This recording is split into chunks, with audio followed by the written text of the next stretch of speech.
If my calculations are correct, when this baby hits 88 miles an hour, you're gonna see some serious shit. For me, it was Tuesday. Welcome to another episode of For Me, It Was Tuesday. I am your host, GQ. Do me a favor, hit the subscribe button. You built a time machine out of a DeLorean? Like the video, leave some comments on this video and the other ones that I've done. Check out culturejunkies.net. Don't forget to hit us up on Facebook, Instagram, and Twitter. We're also on Twitch and Discord, so we are pretty much everywhere. You can also support us on Patreon, but we'll get to that later. Today, we're going to be looking at Back to the Future 35th Anniversary Trilogy release, but I'm going to do it one film at a time. I'm not going to be doing any of these super duper ridiculously long saga videos anymore. We're going to be breaking these up film by film. So today we're going to be looking at the 1985 release Back to the Future.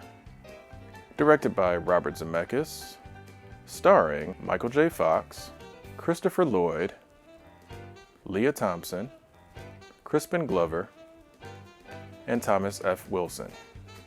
Back to the Future is a classic film. I'm sure almost everybody that is watching this video right now has seen this film. But it's one of those films that kind of stands the test of time, no pun intended. The film, as you know, stars Michael J. Fox as Marty McFly, who is kind of a regular high school senior, has a girlfriend. His parents aren't the best example. I mean, his dad is constantly bullied by his supervisor at work, Biff, played awesomely by Thomas F. Wilson. His brother works at Burger King, and apparently later, quite a bit later in life, because this is his older brother, so he's kind of still working at Burger King, even though that's kind of more of the job that you would expect Marty as a high school student to have. And then his sister, has no ambition, basically, and is kind of constantly boy chasing and that sort of thing. His mom is an alcoholic, and his dad is, as stated, kind of a loser. So Marty has ambitions in life, but unfortunately the environment is kind of stifling his growth, so to speak. He wants to play in a band and, spend time with his girlfriend and all that other, the usual high school teenager stuff. And unfortunately, that's just kind of not how his life is working out. He has a very eccentric friend named Dr. Emmett Brown, played wonderfully by Christopher Lloyd. That's kind of his outlet. Doc is a kind of crazy scientist inventor who to this point hasn't really invented anything that works, but we come to find out that he decided to build a time machine. And it's been a 30-year trek on him building this time machine. He got inspired by it by an accident that happened in 1955. The story ensues from there. The thing I love about this film, and Robert Zemeckis and I believe it was Bob Gale co-wrote the film, the little tidbits of information that they sprinkle throughout the script, little points of importance. I mean, they set it up almost like, it's a video game fetch quest, where it's kind of like, you need specific dates that you got to pay attention to. You need specific details that you got to pay attention to. And they do it beautifully. And I love how they do it. They don't hit you over the head with it like a lot of movies do nowadays. They just put it out there, and it's like, hey, if you paid attention, there's these little things that you're going to pick up on, and it just works. The film is outstanding from beginning to end. And I have always appreciated that about this movie. Another interesting note, Mark McClure, who played Jimmy Olsen in the original Superman films with Christopher Reeve, plays Marty's older brother. And there's I wouldn't call it a cameo because he had a role, but Billy Zane of, I believe, the Phantom and of course Titanic fame, plays one of Biff's thugs, goons, whatever you want to call them, back in 1955. So very young Billy Zane and is in Back to the Future. But the one thing that I really did enjoy with the script is there's little time travel nuances that are thrown in there too. For example, one of the funniest and most interesting things, if you just pay attention, is for when they start the film off, Marty meets Doc at the Twin Pines Mall super early in the morning, so that's where he gets the time machine revealed to him. When he goes back in time, he is basically on the exact same land where that mall was located, and a farmer by the name of Peabody, Old Man Peabody as Doc Brown called him, owned all of that land. So of course when he time travels back to 1955, 30 years in the past, he lands on Peabody's land because that's where he basically already was at. And chase ensues. Peabody's pulls a shotgun and is firing at him because, again, a car from the future crashed into your barn. There's gonna be a little bit of trouble.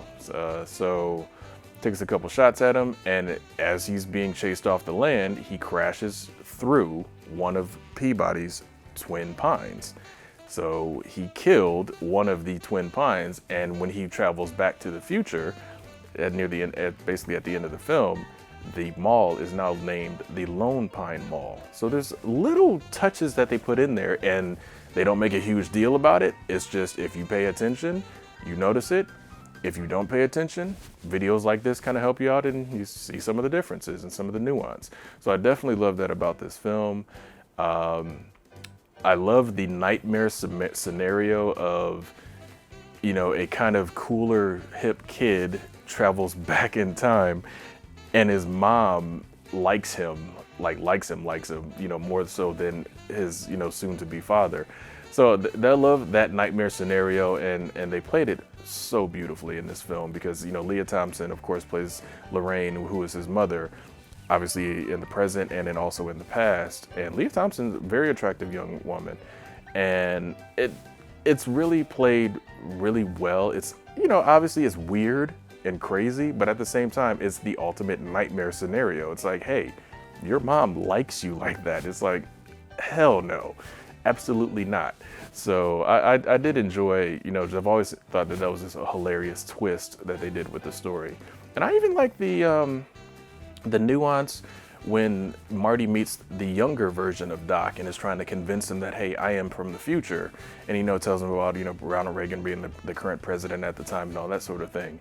But they throw in the disappearing picture hint right in your face right off the bat, and it's kind of like they just do it as such a throwaway you might not even pay attention, but you literally see his brother's head starting to disappear, and the only mention of it, visually it's shown, but the only mention of it is Doc says, oh yeah, photographic trickery.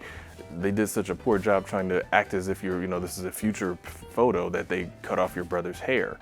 And it's like, it's a throwaway line, but if you're, as you notice that the picture is the link between when Marty is going to disappear if his parents don't get together or not, I just, all those little details are just an awesome, awesome thing that they did with this film. And I've always admired that about this particular film. The 4K transfer it's okay. And that's kind of hard to say with something, again, this movie is, at this point now 35 years old. So I don't know. I mean, again, they just recently remastered it. I've got the, the 30th anniversary trilogy, which again shows how much GQ loves to collect movies. I got the 30th anniversary trilogy right here on Blu-ray. Now this was one of the obviously more recent times that they remastered it. But with the 4K transfer for the trilogy, they didn't seem, at least for Back to the Future, they didn't seem to do very much. The higher resolution HDR doesn't seem to have that much of a huge benefit for that particular film. Now, as far as extras go, they did do a few new extras. They've got a question and answer commentary track. They've got a commentary track with Robert Zemeckis and Bob Gale, obviously the director and the co-writer. And so those are two separate commentary tracks that they have. They also have a featurette with Michael J. Fox, kind of a question and answer featurette with him. Deleted scenes, behind the scenes, kind of the overall origin of the Back to the Future story. So there's a lot of fun extras packed in on the 4K disc itself. One of the few times that they actually, did the 4K disc with extras on that disc. So that really leads me to believe that the transfer is more or less just kind of a slightly upgraded version of the Blu-ray transfer, from 2015. So all in all, I definitely enjoyed Back to the Future. Coming up, not next week, but possibly the week after, we're going to be doing Back to the Future 2, taking a deep dive into that particular 4K release. And Spielberg, Lucas, and all y'all, if you're listening, I guess basically it would be Disney at this point, Can we get a 4K transfer of the Indiana Jones saga? Because I want those in 4K, like, soon. But I'm gonna leave you guys with these final words. For some of you out there, a certain film, extremely popular film, well, I'll just go ahead and say it, the #1 highest grossing film of all time currently, put out the possibility that Back to the Future is BS. Now, shots fired. Back to the Future is an awesome film, and I understand where they were getting at as far as the, talking about the time travel implications and all that other sort of thing. But Back to the Future starring Michael J. Fox, great film from beginning to end. All sorts of cool, great scenes. The skateboarding scene back in 1955, where he essentially invents the skateboard. It seemed to invent the skateboard at that point. But, the Back to the Future filled with all sorts of fun, hijinks, and hilarity. And for some of you out there, I can't even imagine this and nobody's not seen this movie. If you haven't seen this movie, you must have just literally been born yesterday. But that's neither here nor there. I personally enjoyed the film. And if you didn't, I don't know what to tell you. But for me, It was Tuesday. I'll see you guys next time. Hey, this is GQ. I'm just giving a quick shout out to our Culture Junkies level patrons, DeMarcus Smith, Fab Nerd Life, and Nanette. If you'd like to get a shout out from yours truly, stick around to the end of the video. You see exactly how you do that, but we got an awesome Patreon at patreon.com/Culture Junkies. I'll see you guys later.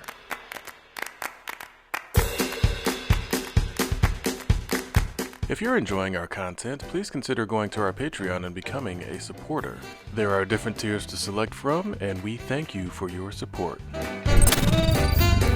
Culture Junkies!